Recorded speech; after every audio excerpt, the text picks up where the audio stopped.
Que la paix et la grâce de Dieu soient avec vous.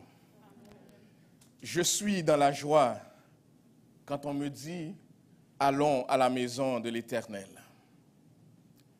Parce que apporter à Dieu notre louange, notre adoration, par les mérites de Jésus-Christ, notre Rédempteur, c'est le plus grand honneur, la plus grande joie qui comble dans le cœur de la personne rachetée. Et que Dieu nous fasse grâce à ce matin d'éprouver autant de joie, autant de plaisir de venir, de nous joindre ensemble comme Église, dans un même esprit, l'Esprit de Christ en nous, pour offrir notre adoration à notre Dieu par les mérites de notre Seigneur et Sauveur Jésus-Christ. Bienvenue à ce culte d'adoration, à vous qui êtes en présentiel, mais à vous aussi, mes frères et sœurs en ligne, et aussi nos visiteurs internautes. Que le Seigneur Jésus que nous venons ensemble élever soit glorifié dans ce culte en ce matin. Et nous allons commencer par le faire en débutant avec ce chant qui élève, qui montre toute notre importance, toute l'importance que nous accordons à Jésus, notre Seigneur, notre Sauveur, parce que lorsque nous l'avons, nous avons tout ce qu'il nous faut. Donne-nous Jésus, même si vous nous enlevez tout ce qui existe sur cette terre. Chantons ensemble.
Donne-moi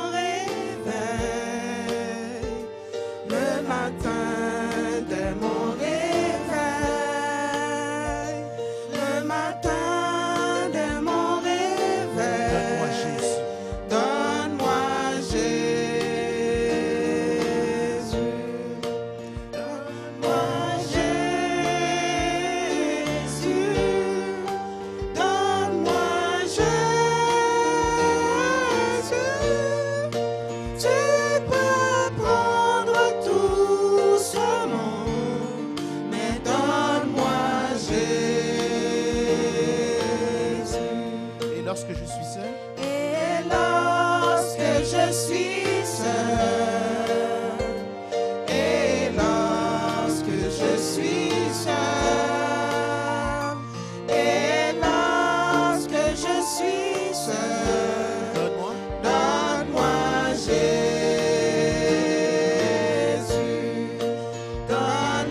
Tu es ce que nous avons de plus important.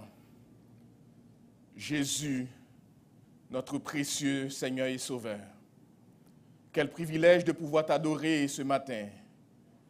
Et nous prions, Seigneur, que tu daignes accepter la louange, l'offrande de notre cœur en reconnaissance pour le Dieu que tu es et tous tes bienfaits envers nous. Reçois la louange de notre cœur par Jésus-Christ, notre Seigneur et Sauveur. À lui soit toute gloire, tout honneur au siècle des siècles. Amen. Pendant que vous êtes debout et alors que vous êtes à l'écoute à la maison, j'aimerais vous inviter à lire le psaume 90. Psaume 90 que je lirai pour vous. Cette belle prière de Moïse, l'homme de Dieu. Seigneur, tu as été pour nous un refuge de génération en génération. Avant que les montagnes fussent nées et que tu eusses créé la terre et le monde, d'éternité en éternité, tu es Dieu. Tu as fait rentrer les hommes dans la poussière et tu dis, Fils de l'homme, retournez. Car 1000 ans sont à tes yeux comme le jour d'hier, quand il n'est plus, et comme une veille de la nuit. Tu les emportes, semblables à un songe, qui, le matin, passe comme l'herbe. Elle fleurit le matin et elle passe. On la coupe le soir et elle sèche. Nous sommes consumés par ta colère et ta fureur nous épouvante. Tu mets devant toi nos iniquités et à la lumière de ta face nos fautes cachées. Tous nos jours disparaissent par ton courroux. Nous voyons nos années s'évanouir comme un son. Les jours de nos années s'élèvent à 70 ans et pour les plus robustes, à 80 ans. Et l'orgueil qu'ils en tirent n'est que peine et misère. Car ils passent vite et nous en voulons. Qui prend garde à la force de ta colère et à ton courroux selon la crainte qui t'est due. Enseigne-nous à bien compter nos jours afin que nous appliquions notre cœur à la sagesse. Reviens, Éternel, jusque à quand? Aie pitié de tes serviteurs. Rassasie-nous chaque matin de ta bonté et nous serons toute notre vie dans la joie et dans l'allégresse. Réjouis-nous autant de jours que tu nous as humiliés, autant d'années que nous avons vu le malheur. Que ton œuvre se manifeste à tes serviteurs et ta gloire sur leurs enfants. Que la grâce de l'Éternel, notre Dieu, soit sur nous. Affermis l'ouvrage de nos mains. Oui, affermis l'ouvrage de nos mains. Parole du Seigneur. Et allons maintenant dans la louange devant ce grand Dieu avec l'équipe de louange. Que Dieu vous bénisse abondamment. Êtes-vous dans la joie, peuple de Dieu, d'être dans la maison du Seigneur ce matin? Oui, nous ne sommes pas nombreux, mais il est présent. Il est là pour édifier et pour bénir. Et nous espérons que ces chants sauront parler à vos cœurs, à votre âme et à votre esprit.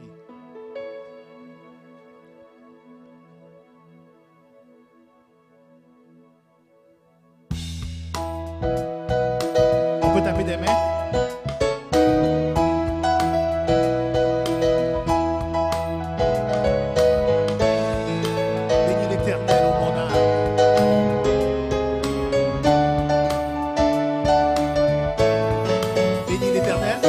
Bénis l'Éternel, mon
sa voix. Écoute sa voix. Il dit que sa foi déplacera toutes les montagnes.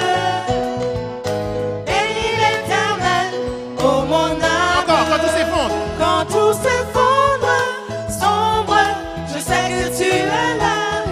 N'importe si la porte se ferme sur mes pas, je marche sous l'arche de ton amour pour moi. Jésus, tu es roi et j'avance à ta suite. Bénis l'Éternel, Bénis, bénis l'Éternel, bénis l'Éternel. bénis l'Éternel, bénis l'Éternel, bénis l'Éternel, bénis l'Éternel, bénis l'Éternel, bénis l'Éternel.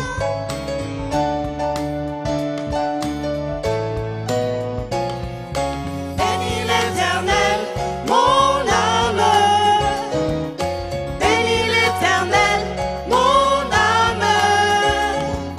Sois émerveillé, sa fidélité ne dépendra pas des circonstances. Bénis l'Éternel, mon âme. Bénis l'Éternel, mon âme. Écoute sa voix, il dit que ta foi déplacera toutes les montagnes. Bénis l'Éternel, mon âme. Bénis l'Éternel, oh mon âme. Bénis l'Éternel, oh mon âme.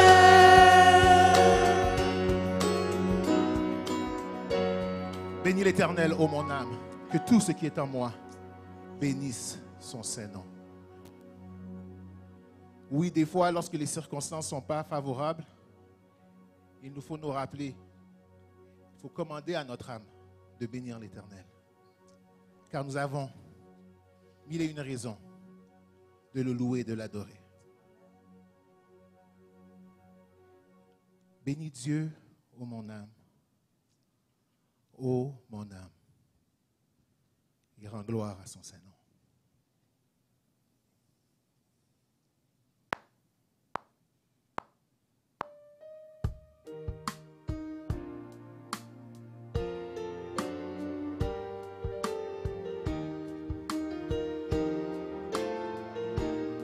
Bénis Dieu.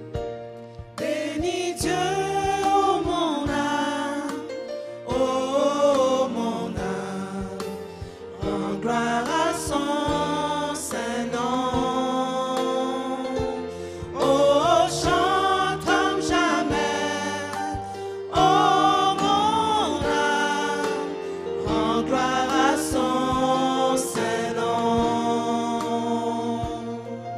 Voici l'aube d'un nouveau jour. Pour toi un chant doit s'élever devant ce qui m'attend et ce qui pourrait arriver. À la fin, Qu'à la fin du jour je te chante encore. bénis. Bénis Dieu, oh mon âme, oh mon âme, rends gloire à son Saint-Nom. Oh, chante comme jamais, oh mon âme, rends gloire à son Saint-Nom. Riche en bonté,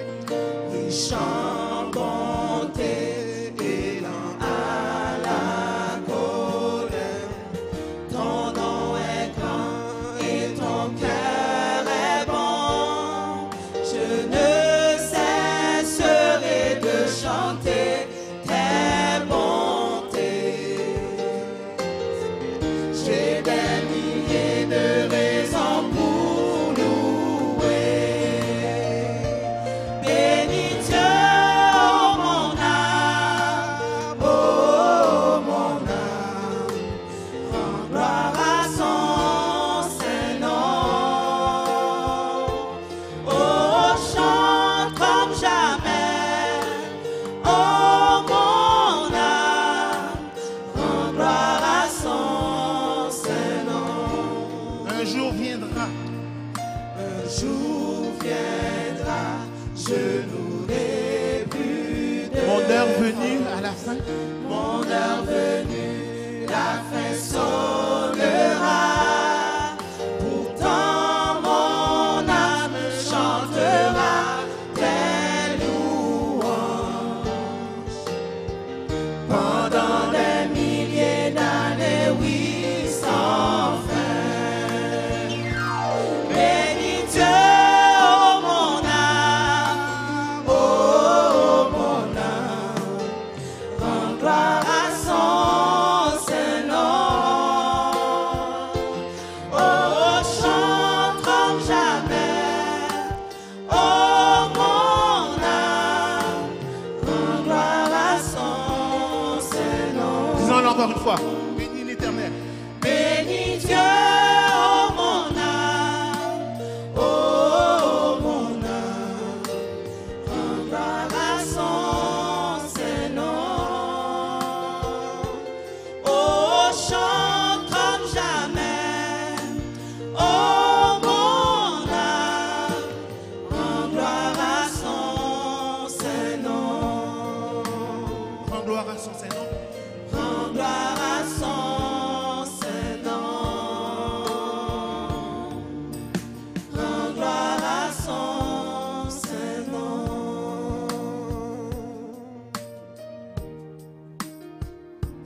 Rends gloire à son Saint-Nom. Bénis l'Éternel ce matin. Dans tes propres mots, comme David a écrit ses psaumes, écris ton psaume à toi. Parle à ton Dieu. Sois loué, sois béni.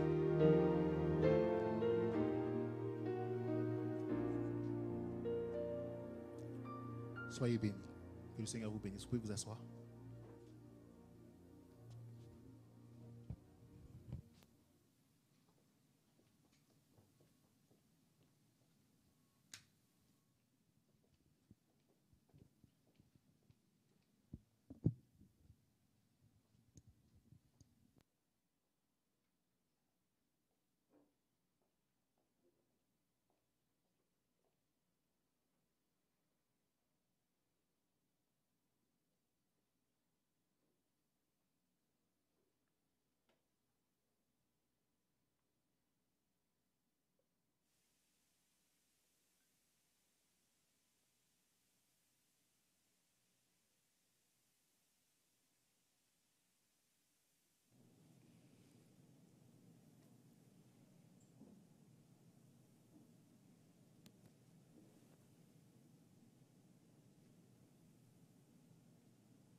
Eh bien, je vous encourage, je vous exhorte de faire attention, de porter attention à nos annonces pour la semaine.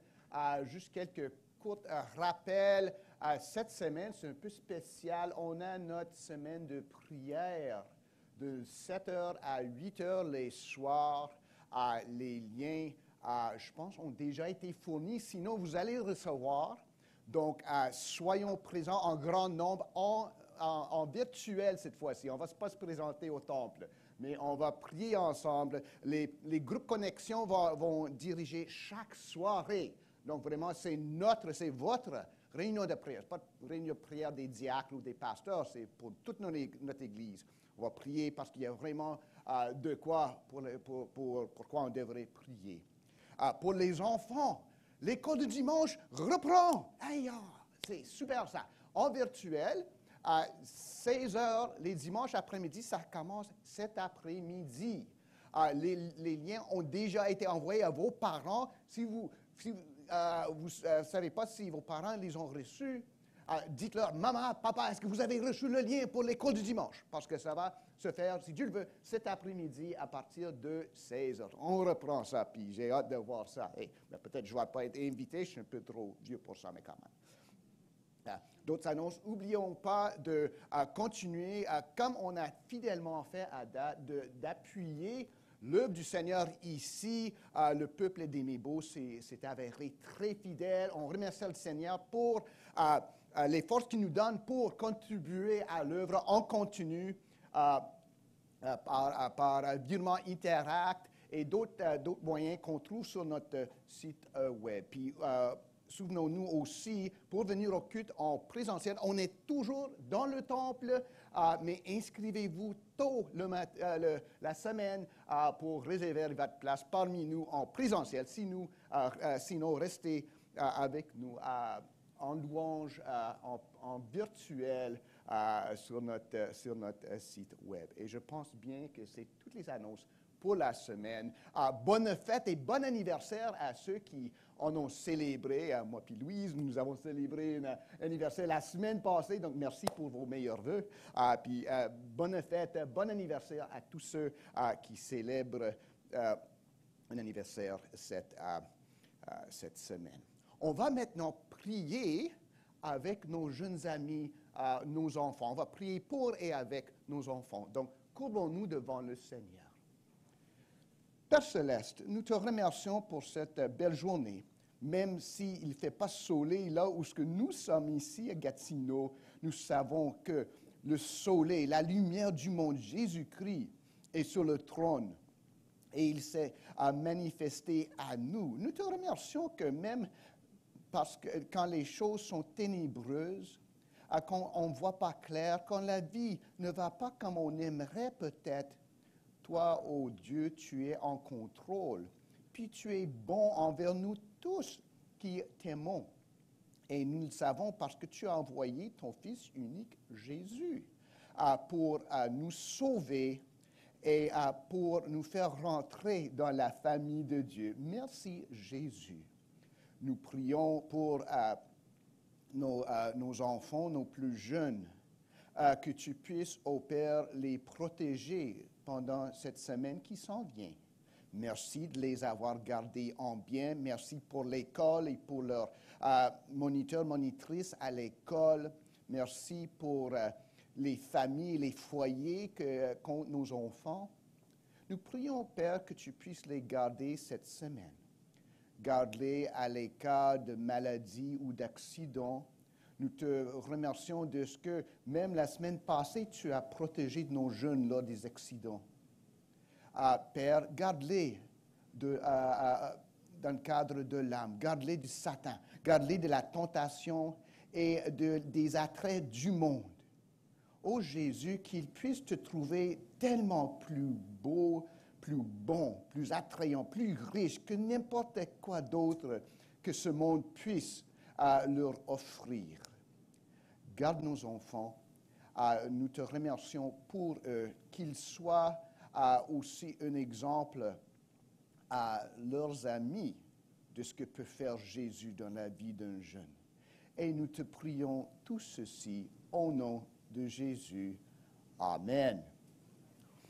On va encore, comme Église, enfants et plus vieux, plus âgés, nous allons maintenant ensemble au trône de la grâce pour chercher de l'aide, de la force en temps de besoin.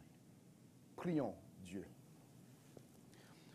Ô Père Céleste, toi qui as créé les cieux et la terre et tout ce qu'elle renferme, nous venons à toi comme ton peuple.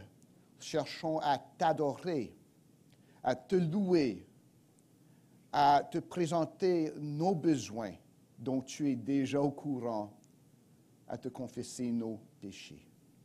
Ô Père, tu es grand et magnifique. Tu as envoyé ton Fils unique dans ce monde que tu as créé par lui et pour lui et en lui. Et l'ayant rejeté, tu as envoyé ton Fils dans ce monde pour sauver ton peuple. Et malgré nous, tu nous as sauvés par la nouvelle naissance. Tu as fait de nous de nouvelles créatures. Tu nous as dirigés envers Jésus et nous sommes saisis de lui comme seul sauveur, seul espoir, seul ami, comme notre héritage aujourd'hui et pour l'avenir. Merci, ô Dieu. Merci, Jésus. Merci, Saint-Esprit, toi qui as converti nos cœurs afin que nous aimions le Père par le Fils. Nous te demandons, Père, de nous pardonner nos péchés parce qu'ils sont nombreux. Nous avons péché contre toi, contre ta parole, contre ta bonne volonté, par nos mots, par nos pensées et par nos actes. Parce que nous avons fait, autant que parce que nous n'avons pas fait pour aider les autres et pour honorer Jésus. Aie pitié, Père. Nous te remercions de ce que, loin de nous punir pour nos péchés, ta colère s'est faite détourner par Jésus-Christ, l'offrande de ton propre Fils, Fils de Dieu. Et en lui, tu es juste et fidèle de nous purifier et de nous pardonner de toutes nos iniquités. Que ton Saint-Esprit, qui a ressuscité du séjour des morts le 3e jour, le Fils de gloire Jésus-Christ, puisse nous acheminer et acheminer avec nous pour que nous marchions dans la voie de Jésus, à l'écart du péché, à l'honneur de ton nom. Père, nous te remercions pour la semaine qui vient de se terminer et pour cette nouvelle semaine. Il y a beaucoup qui n'ont pas vu la lumière du jour, mais nous l'avons vue. Et c'était grâce à toi seul. Nous te remercions pour toutes les délivrances qu'on a éprouvées la semaine passée, des accidents qui ne se sont pas avérés sérieux, même des choses qui ne sont pas arrivées. On les ignorait même, ô Père, mais tu nous as protégés, tu nous as gardés de tout mal. Merci. Père, nous pleurons avec ceux qui pleurent des êtres chers. Dans la famille de notre Église, nous avons éprouvé des pertes du monde. Nous pensons à Raoul. Maintenant, avec toi, ô Père, sois le réconfort de ceux qui pleurent, nos amis, nos familles. Père, pour ceux qui ont subi des revers cette semaine dernière, encourage-les. Pour ceux qui attendent les résultats des tests, soit de COVID ou d'autres, réconforte-les, nous te prions. Protège nos familles, protège nos enfants, nous te prions. Protège notre ville, notre province et notre pays. Nous prions, Père, pour la paix dans le monde. Nous savons que la paix ultime n'arrivera point avant que Jésus ne revienne. Mais entre-temps, ô Jésus, Prince de paix, donne la paix ce jour-ci. Nous te prions aux opprimés, aux ceux qui sont pauvres, malades, puis ceux qui sont persécutés, surtout ceux qui sont persécutés pour la foi de Jésus-Christ. Protège-les, nous te prions. Honore le sacrifice et l'obéissance de nos sœurs et nos frères à travers le monde. Nous prions pour nos pays d'origine, ô Père, qu'ils puissent connaître l'ordre, que le monde puisse avoir assez à manger, des emplois, de la sécurité, de l'eau saine, une bonne santé. Ô Père, aie pitié, nous te prions. Nous te rendons grâce pour ce beau pays où ce que tu nous as placé, que nous en profitions pour vivre pour Jésus ouvertement, pour racheter le temps, pour annoncer que bien que nous soyons au Canada, ce beau pays, nous sommes vraiment citoyens d'un autre pays, un pays lointain, un pays à venir, le royaume des cieux. Père, nous prions pour nos malades, nous prions pour ceux qui viennent d'avoir des enfants. Le temps peut s'avérer long, bien souvent, avec une nouvelle famille grandissante. Donne-nous de la patience.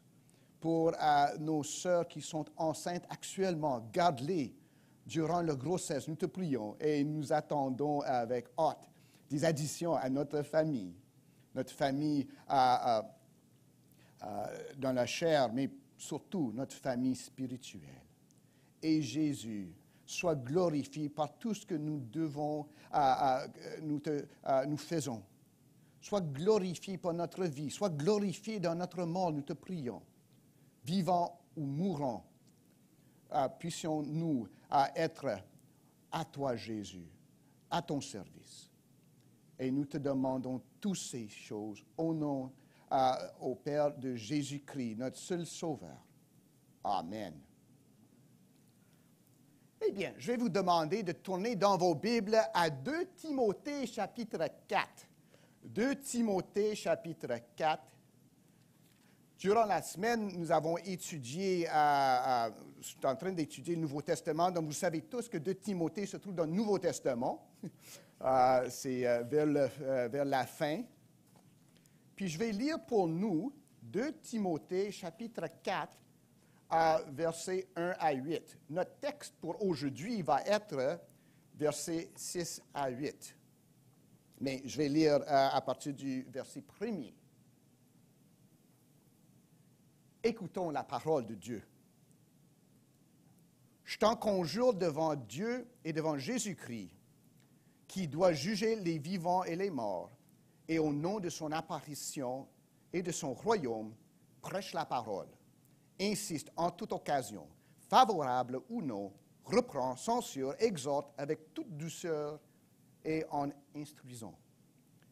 Car il viendra un temps où les hommes ne supporteront pas la saine doctrine, mais ayant la déménation d'entendre des choses agréables, ils se donneront une foule de docteurs selon leur propre désir, détourneront l'oreille de la vérité et se retourneront vers les fables.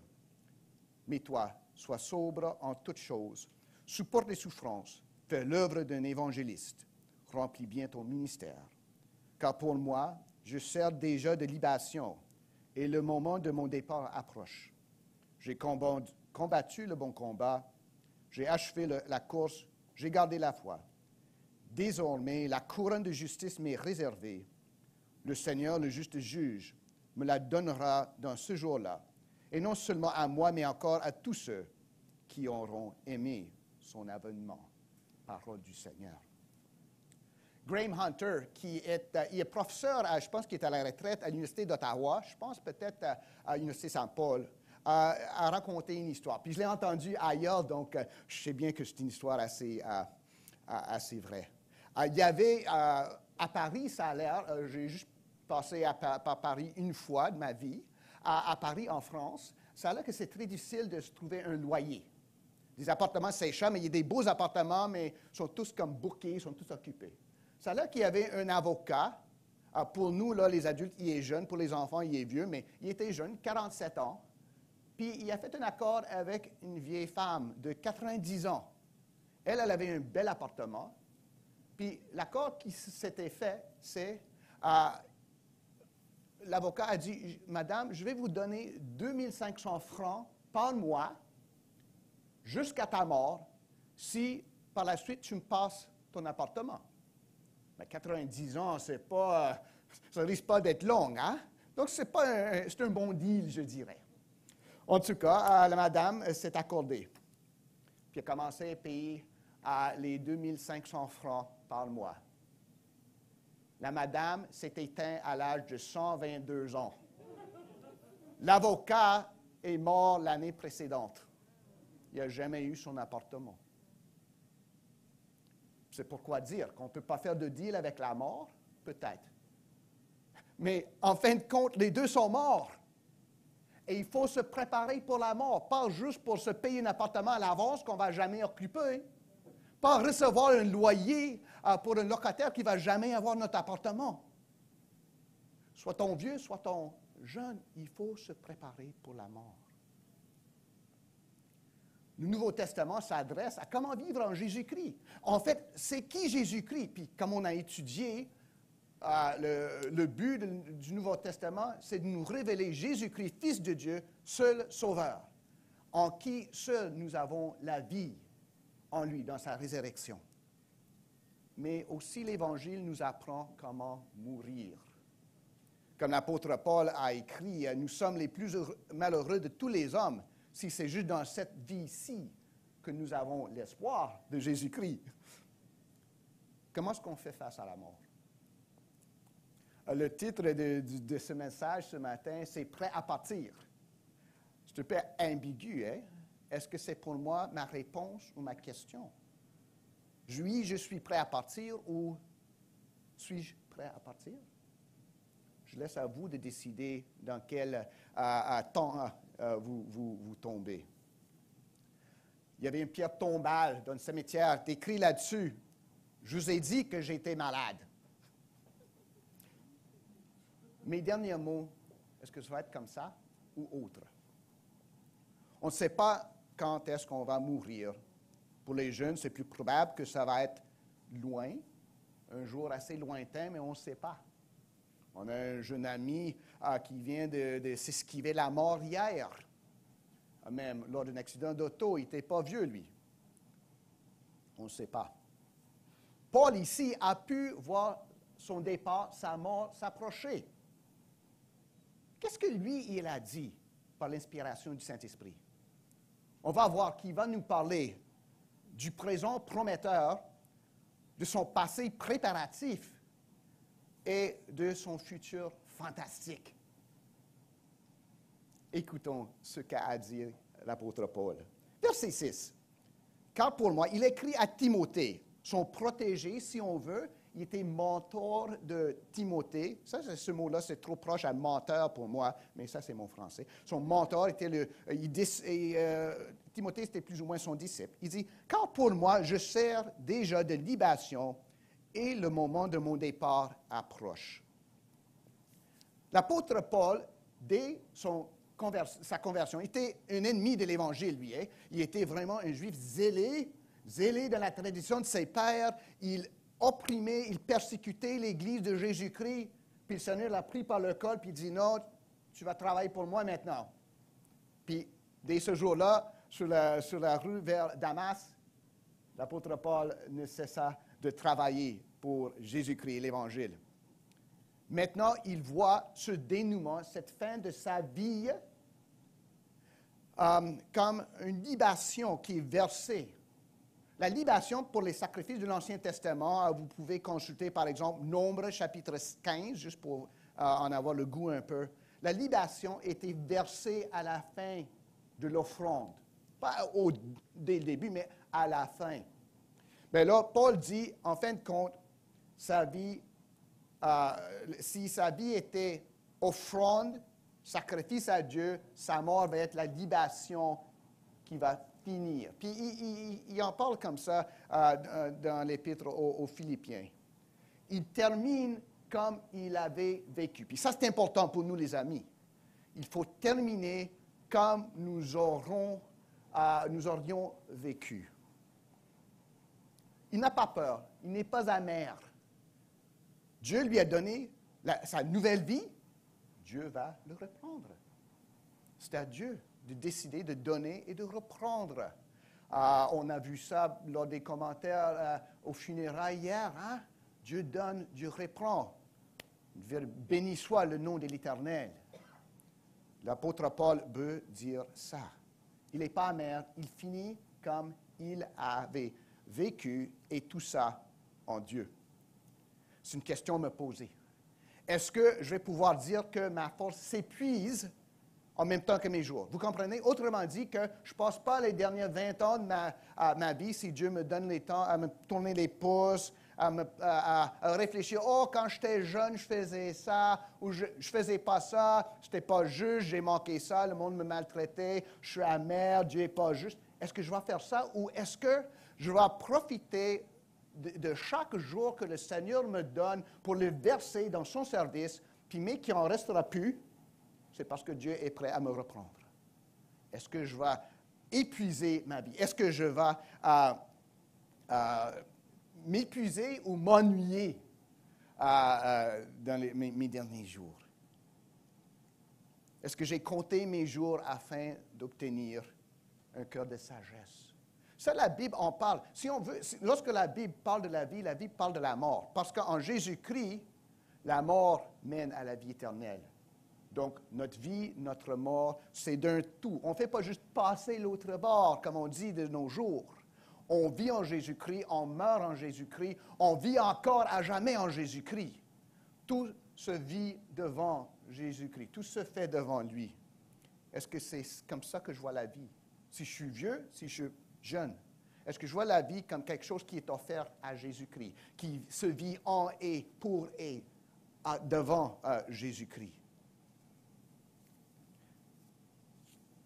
Mieux vaut s'user que rouiller. Hein? Mieux vaut s'user que rouiller. Puis rouiller, là, c'est lorsqu'on ne fait rien. L'apôtre Paul dit non. Pour moi, je sers déjà de libation. Il est en train de voir sa fin, puis il n'est pas pour dire « Oh, c'est pas juste, oh, épargne-moi, le monde ne m'aime pas, ou j'aurais pu faire ça, j'aurais pu faire ci, ou garde ce monde-là. Eux autres, ils n'ont pas à souffrir, c'est pas juste. » Il ne dit pas ça. Il dit « Je suis prêt.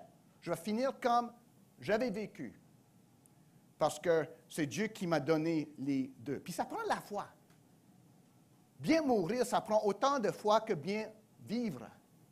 Ça prend la foi pour dire, ce que je fais, ça a de la valeur. Du valeur, de la valeur. N'est-ce pas? Il y a bien de monde qui nous dit, puis à l'école, on enseigne, bien là, c'est juste, la vie, ça a la valeur que tu le donnes, parce qu'autre ça, il n'y a pas de valeur. On vit, on meurt comme les animaux, puis c'est pas. Non. L'apôtre Paul voit ici que la vie qu'il a vécue, il l'a vécue en Jésus-Christ. Puis ça avait de la valeur. Il y avait un juge qui allait le rembourser, lui donner une récompense pour son service. Votre vie en Jésus-Christ, ça veut dire quelque chose. Peu importe que toi tu peux penser, que les autres peuvent te dire, ta vie compte en Jésus-Christ. Bien des fois, on ne va pas le voir. Quand l'apôtre Paul, c'est un rabbin qui a lâché la foi, puis allé se promener, passé son temps en prison, s'est fait lapider. Pas un grand succès, hein? Mais aux yeux de Dieu, regarde ce qu'il a fait. Ses écrits que le Saint-Esprit lui a donnés a nourri toute l'Église à travers les ans. C'est un grand homme aux yeux de Dieu, même si c'est un petit aux yeux des autres. Ça, c'est le même pour nous. L'apôtre Paul dit qu'il se verse sa vie. Le moment de mon départ approche. Il y avait une femme, ça fait plusieurs années, puis ça là qu'elle voulait s'en aller en Australie. Dans la ville de Sydney, vous la voyez, comme il y a une salle d'opéra là, avec comme des coquilles. Hein? C'est drôle un peu, mais en tout cas, ils aiment ça. Mais madame est embarquée sur l'avion, puis elle atterrit à Sydney, Nouvelle-Écosse. C'est trompé de ville. Mais Sydney, j'ai été à Sydney, Nouvelle-Écosse. Ben, il y a une certaine beauté, c'est une beauté profonde puis interne. Parce que sur la surface, là, moi je viens de Saint John, Nouveau-Brunswick, c'est pas beau non plus, mais Sydney, c'est encore pire. J'ai des chums à Sydney. Ben, la femme s'est trompée de destination. Mais l'apôtre Paul, ce n'est pas le cas ici. Il sait où est-ce qu'il s'en va. Est-ce que vous le savez? Est-ce que vous avez cette certitude que quitter cette vie, c'est être en présence de Jésus-Christ? Il parle de son départ. Vraiment, si on veut, le terme, c'est il laisse filer. C'est comme un navire. Pour aller à sa destination, on laisse filer les cordes qui retiennent le navire, puis s'en va.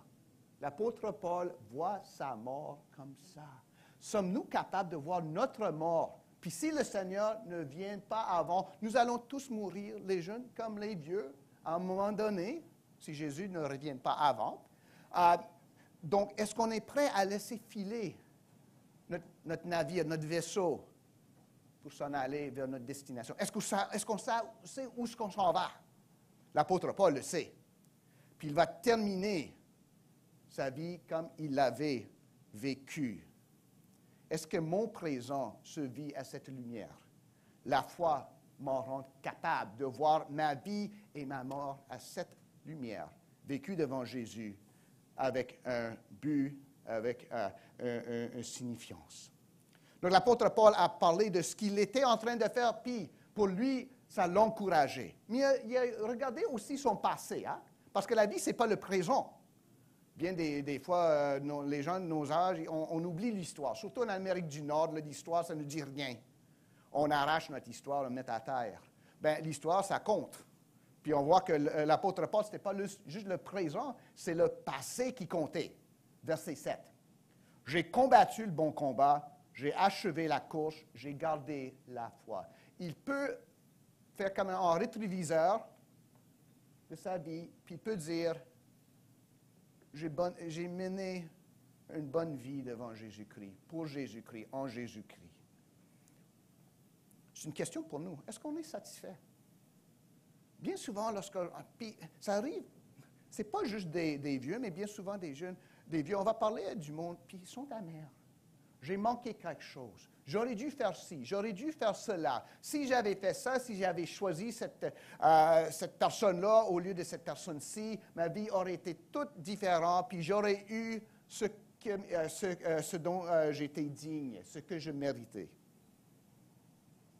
Bien souvent, la réponse est non. On pleure des opportunités perdues, ce qui aurait pu être, les chances non saisies. Mes amis, ça ne vaut pas la peine. Les chances non saisies n'existent pas. Ce qui n'a pas été, n'était pas. Tout ce que nous avons, c'est ce qui a été. Puis lorsque vous voyez, surtout pour les plus jeunes, ce qui va venir, souvenez-vous de ce que votre avenir aujourd'hui, un jour, va être votre passé. Est-ce que ce sera un passé dont vous allez être satisfait? Pas devant les autres, mais devant Dieu. Puis la manière que l'apôtre Paul le dit, nous là, du monde moderne, on dit « J'ai combattu le bon combat. J'ai achevé la course. J'ai gardé la foi. » Le grec, ce n'est pas comme ça du tout.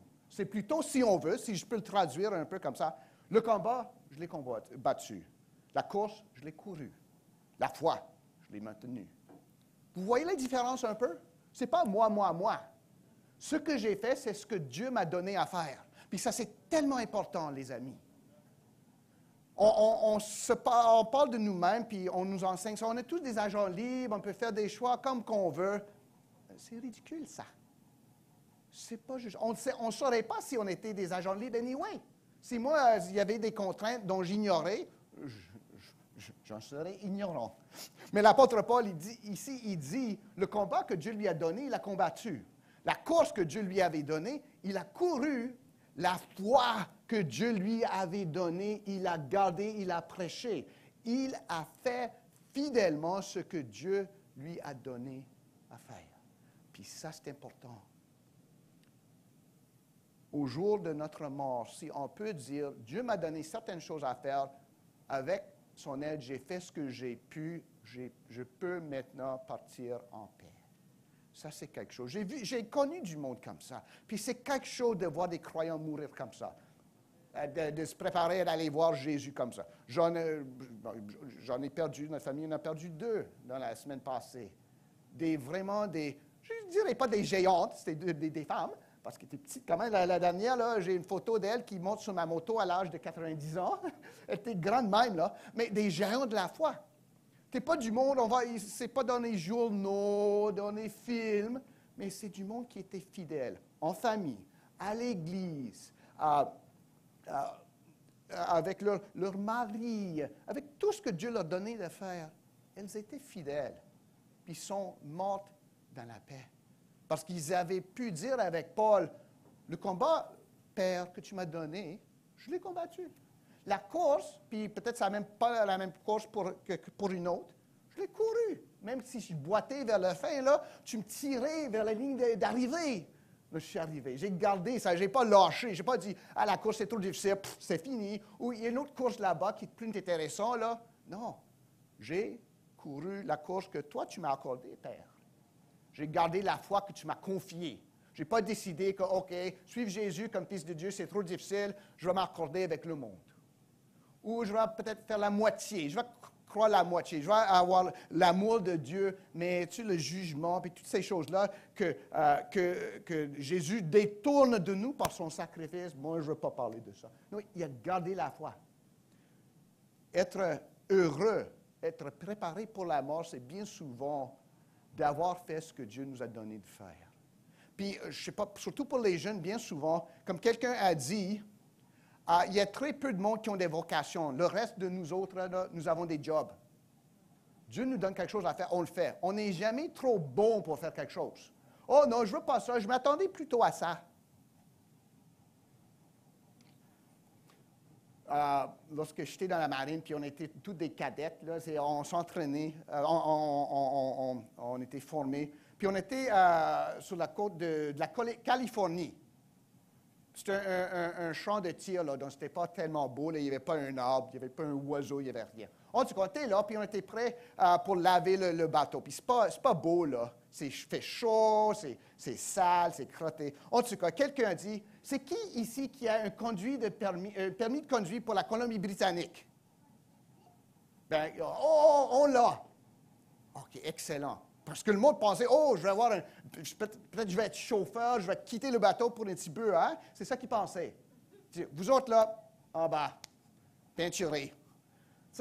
Ils s'attendaient à quelque chose de plus grand que les autres. Moi, je suis plus digne, je suis digne d'avoir un job de chauffeur, pas de quelqu'un qui doit gratter le coq du navire puis peinturer. Ils se prenaient pour les autres. Puis le gars qui était en charge de nous, là, lorsque tu es dans la marine, tu sais, tu ne lèves jamais la main. On pose la question, là, tu ne lèves jamais la main parce que c'est un piège. Ils ont été piégés parce qu'ils se prenaient pour les autres. Ils se voyaient comme mieux. Mon destin, c'est d'être mieux que ça. C'est de faire mieux que Dieu m'a donné. Mais ce n'est pas ça. Dieu nous donne ce qu'il veut pour nous. Puis c'est ça dont on est digne. Pas moins, pas plus.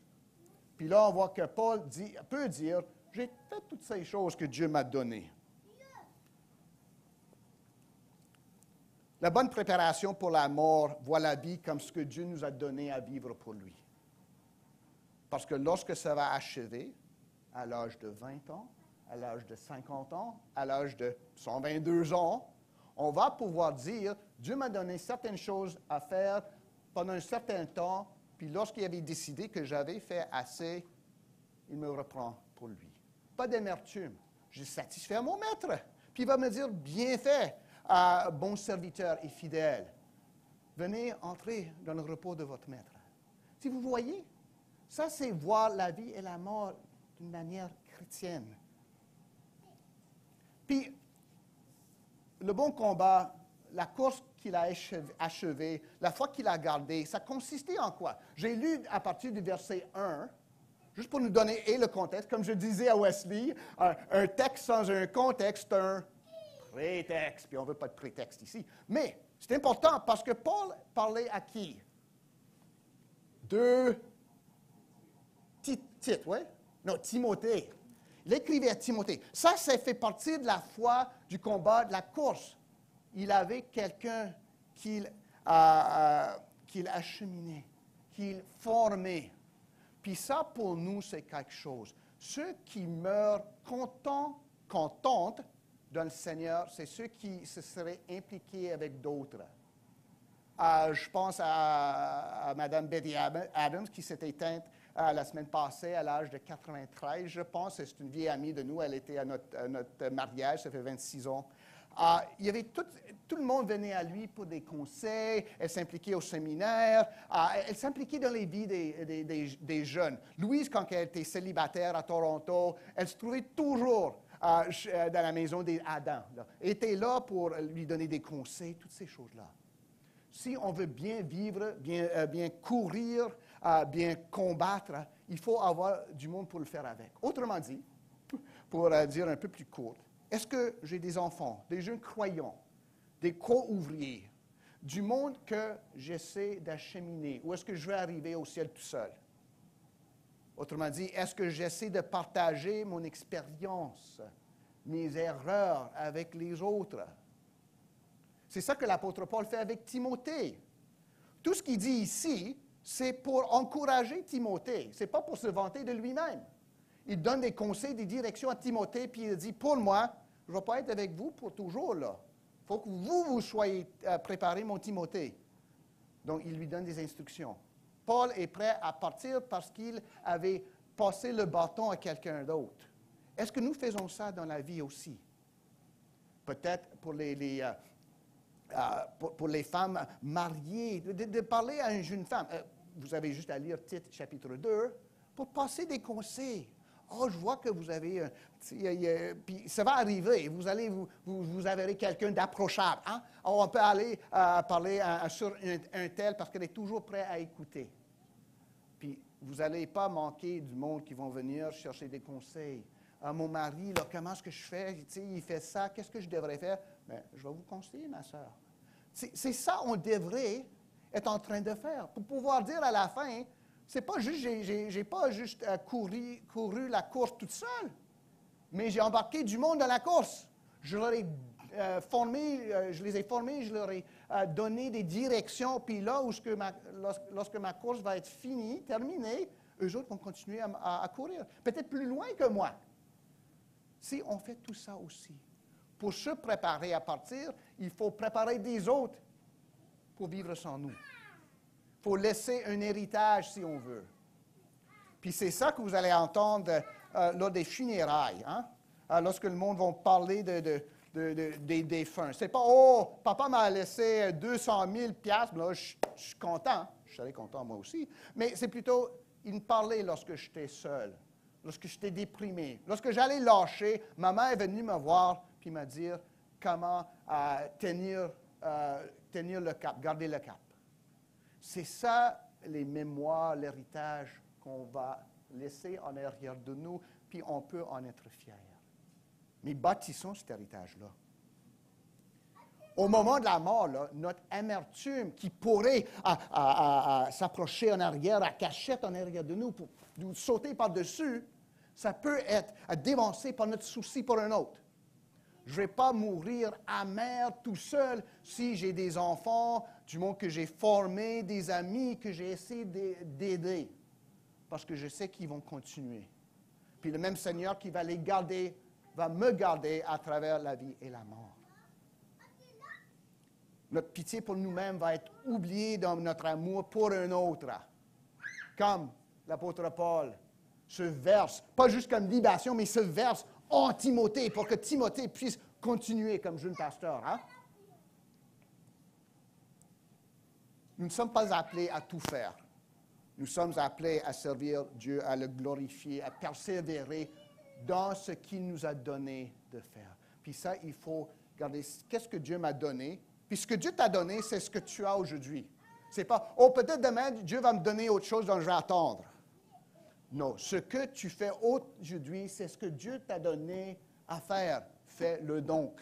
Fais-le avec toutes tes forces, fais-le pour l'honneur de Dieu, et puis fais-le comme cadeau, comme don de Dieu.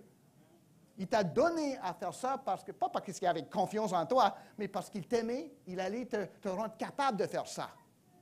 Puis s'il voulait que quelqu'un d'autre le fasse, il aurait choisi quelqu'un d'autre. Pas toi. La foi nous permet de voir comme Dieu notre vie, comme un combat achevé. Donc, l'apôtre Paul a vu son présent, il a vu son passé, mais ce n'est pas fini là. Ça va être fini prochainement pour Paul dans cette vie, mais ce n'est pas fini. Il parle de son futur fantastique. Désormais, verset 8, désormais, la couronne de justice m'est réservée. Le Seigneur, le juste juge, me le donnera dans ce jour-là. Et non seulement à moi, mais encore à tous ceux qui auront aimé son événement. Paul parle, on devrait l'appeler quelque chose d'autre. Paul parle de qui dans ces derniers mots? Tous ceux qui auront aimé son événement. Selon vous, il parle de qui? Il parle de vous autres. Il parle de moi. Si on attend avec « Ah, j'ai hâte que Jésus revienne », comment est-ce que j'éprouve ça? Ben, je ne fais rien. J'attends ici, je chante une louange de temps en temps. Non, je travaille pour Jésus en même temps que, ils disent, je ne sais pas c'est quoi l'expression en français, clock watcher. Vous connaissez les bonhommes, les femmes, là. Ils sont au travail, mais c'est toujours, quelle heure, là? Ouais, moins 5, moins 3. Ouais, c'est pas drôle. En tout cas, nous, comme croyants, on est censés être des clock watchers. On travaille pour le Seigneur, on travaille dans les familles, on travaille au travail, mais on sait qu'à un moment donné, la cloche va sonner, puis Jésus va revenir. Puis on garde notre œil sur l'horloge pour nous aider à mieux travailler, mais aussi pour travailler pour la gloire de Jésus, parce qu'on aime son avènement. La Bible parle de la vie en Jésus-Christ, parle de la mort en Jésus-Christ, mais parle aussi de l'avènement du retour de Jésus-Christ. Mais même si des croyants entre nous, là, on se débat comment ça va se passer, on sait que ça va arriver. Puis là, ici, Paul dit qu'il y a une couronne qui est réservée pour tous ceux qui ont hâte à ça. Puis on a hâte au retour de Jésus. Comment est-ce qu'on manifeste ça? Bon, on vit pour Jésus. jusqu'à ce qu'il revienne. Paul s'attend à recevoir une récompense ici. Hein? Pas la renommée, pas des richesses, pas qu'on nomme une église après lui ou un Bible d'études. Alors, les Bibles d'études, Paul va faire ses sous avec ça. Mais s'attendent aux accolades que Dieu seul peut donner. La couronne de justice. Mais c'est quoi ça? Mais pour ne pas donner des idées, puis pour le monde, couronne, c'est quoi le mot couronne en grec? Stéphanos. On ne dit pas ça à Stéphane. Hein?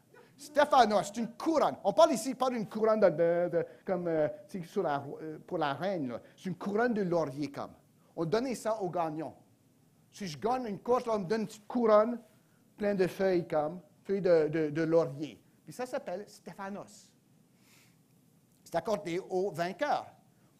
Paul ne parle pas ici de la justice imputée de Jésus-Christ. La justice devant Dieu qu'il nous faut, c'est la justice parfaite de Jésus-Christ. Ce n'est pas une justice que je peux gagner, ce n'est pas une justice que je peux trouver à l'Église à la main aux mains d'un pasteur.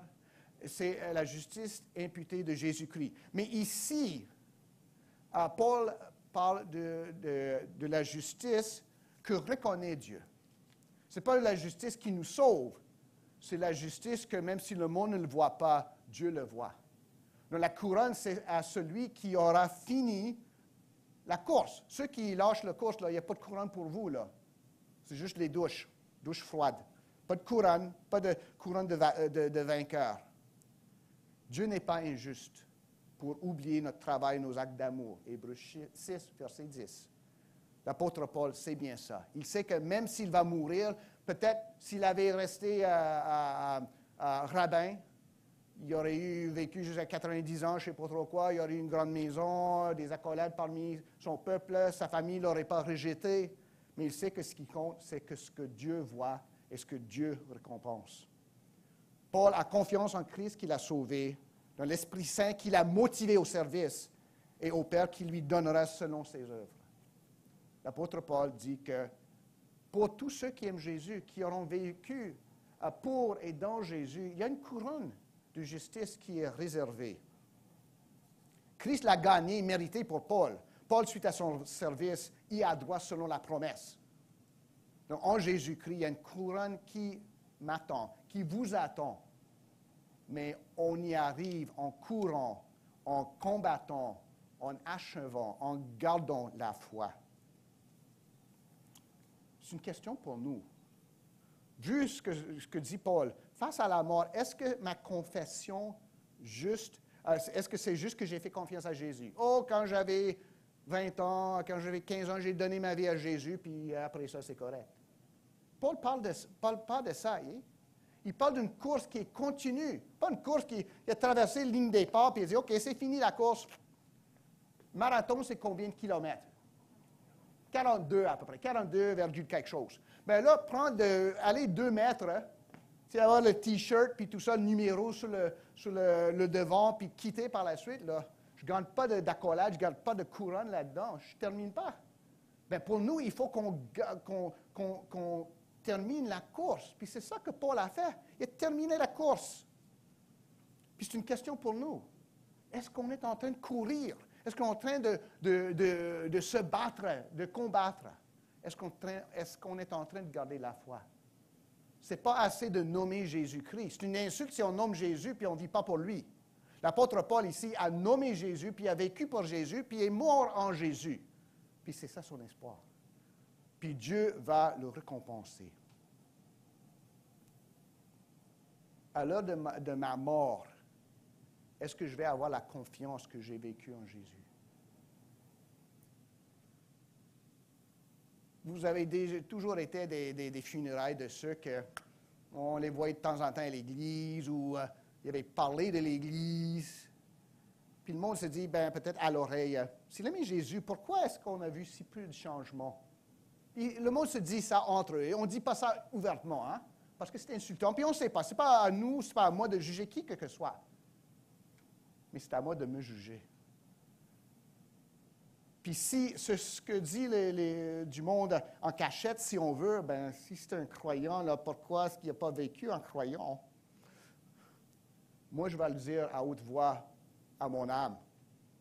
Au moment de ma mort, si moi, je sais que j'ai confessé Jésus, mais je n'ai rien fait pour lui, en lui, dans lui, ça n'a pas fait une miette de différence dans ma vie, quelle assurance vais-je avoir au moment de ma mort?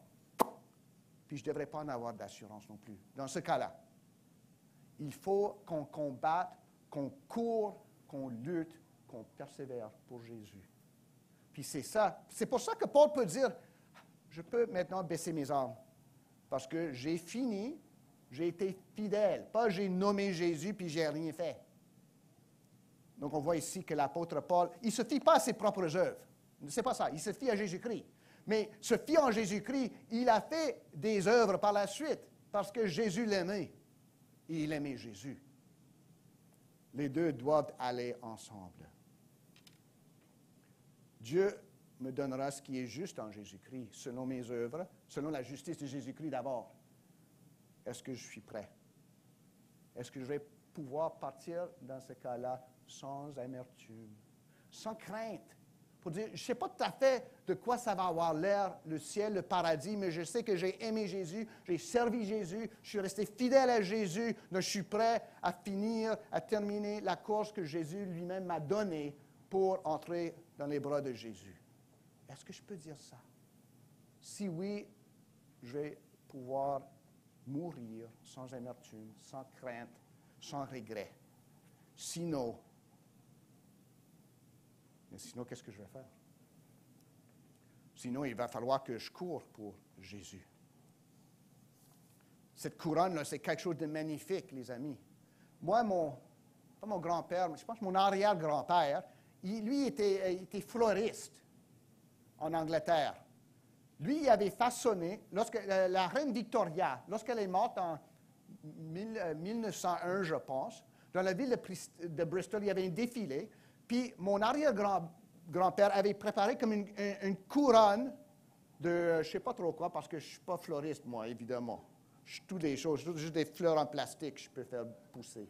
Mais lui avait façonné, puis je l'ai toujours. Mais je n'y touche pas parce que ça va tomber en poussière. C'est une couronne morte. La couronne que Dieu nous a préparée en Jésus-Christ, c'est une couronne vivante.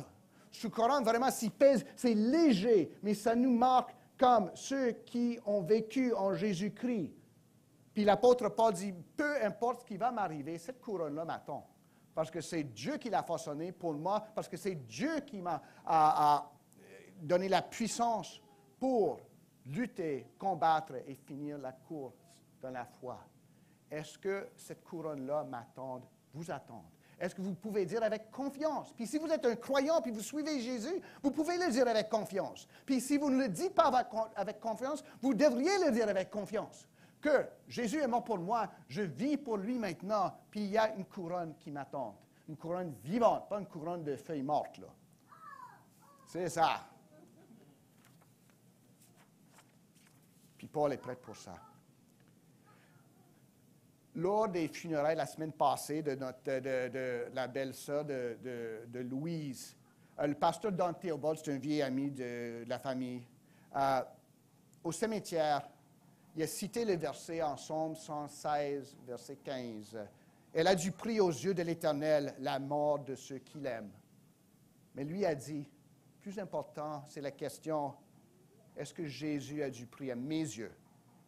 Pas est-ce que ma mort a du prix aux yeux de Dieu, mais est-ce que Jésus a du prix à mes yeux? Parce que si Jésus n'a pas de prix à mes yeux, ma mort n'aura pas de prix aux yeux de Dieu. La question pour nous, les amis, est-ce que Jésus a du prix à mes yeux, à vos yeux?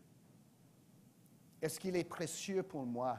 Est-ce qu'il est mon trésor, ma vie, ma résurrection? Paul nous dit que si nous avons l'espérance en Jésus, dans cette vie seulement, on est malheureux. Mais Jésus est vivant. Il est ressuscité des morts. Ai-je cette espérance en lui? Sinon, sa résurrection ne sert qu'à me condamner. Sans Jésus, je peux bien vivre, entouré de biens, de famille. Nous connaissons du monde qui n'aime pas Jésus du tout, puis sont riches, sont en bonne santé, tout ça, puis on se pose des questions. On peut tout faire ça, puis finir à l'enfer. Mourir riche, c'est un signe de rien c'est juste un signe de mourir. Mourir sans Jésus, c'est l'enfer. Mes préparatifs auront été pour rien. J'aurais apporté, si on veut, mon costume de bain lorsque venait la poudrerie.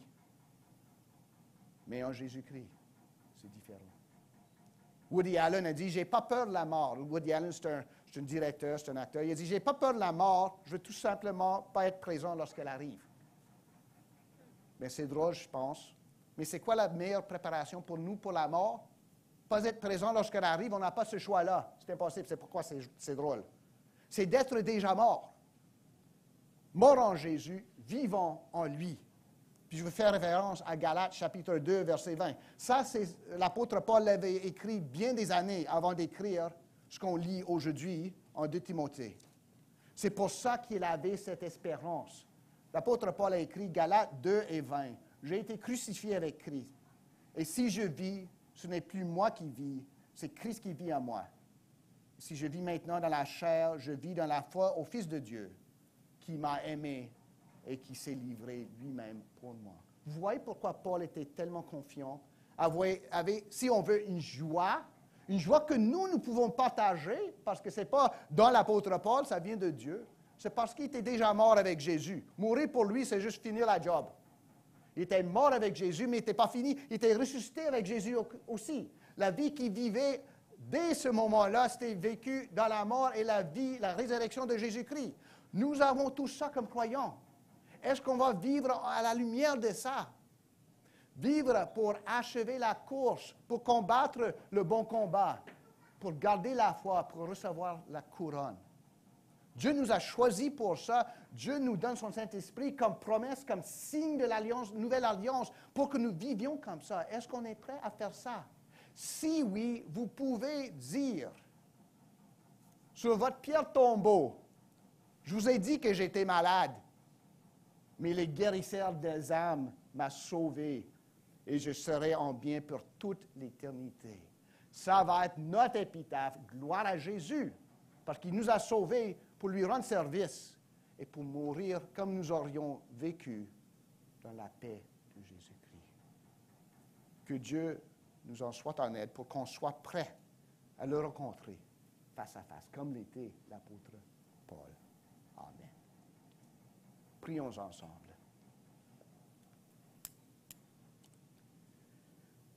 Père céleste, c'est en toi que nous vivons et nous mourrons et que nous faisons face au jugement. Merci, Père, pour Jésus-Christ. Merci pour le salut qui nous tue afin de nous donner la vie éternelle.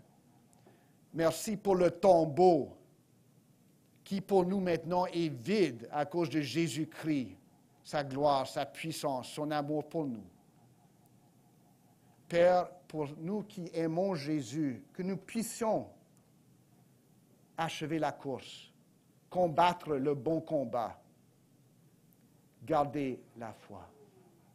Père, pour ceux, ce matin, qui se troublent, qui ont peur de mourir, qui sont en Jésus-Christ, donne-leur cette assurance, qu'ils puissent à la fois avoir la paix, mais plus important, rendre la gloire à Jésus, le ressuscité.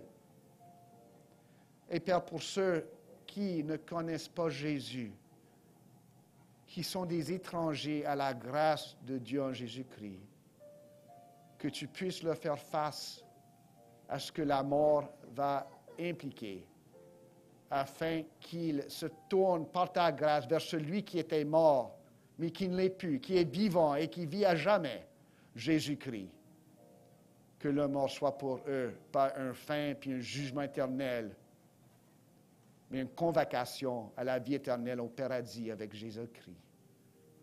Merci Seigneur. Nous demandons tout ceci au nom de Jésus. Amen. Levons-nous pour recevoir la bénédiction.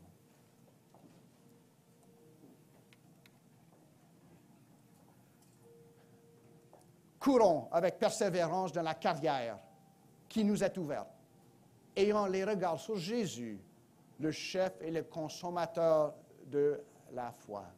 Considérons, adorons, aimons, servons celui qui, en vue de la joie qui lui était réservée, a souffert la croix pour nous et s'est assis à la droite du trône de Dieu. Et vivons dans l'espoir de la résurrection et l'obéissance de la foi. Amen. Allons dans la paix du Seigneur. Amen. OK.